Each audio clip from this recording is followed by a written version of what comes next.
Sous cette serre de l'école d'horticulture de Roville-aux-Chênes, pas de roses ni de tomates, ici on cultive ce qui est souvent considéré comme une mauvaise herbe, l'ortie.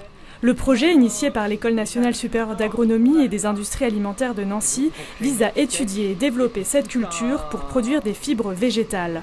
L'objectif, créer des textiles avec une faible empreinte écologique.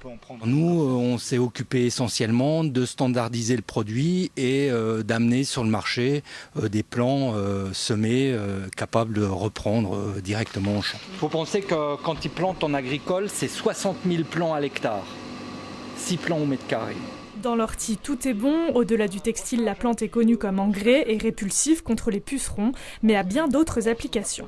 On va le retrouver dans l'alimentation bétail, bovin, équin.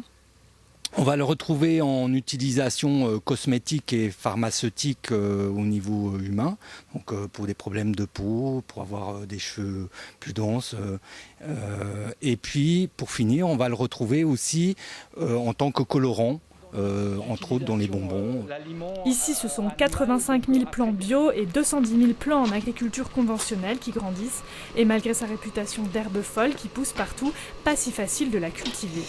Bizarrement, oui, c'est une plante qui est assez compliquée dans sa germination, dans sa taille.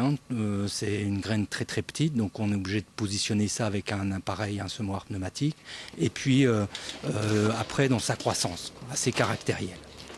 Et ça, c'est prêt à aller en champ, dès que c'est développé, en champ pour passer dans la machine. Donc là, elles vont être repiquables dans 1 mois à peu près. Le plant se vend entre 10 et 15 centimes aux agriculteurs. L'année prochaine, toute la serre sera dédiée à l'ortie, soit 500 000 semis.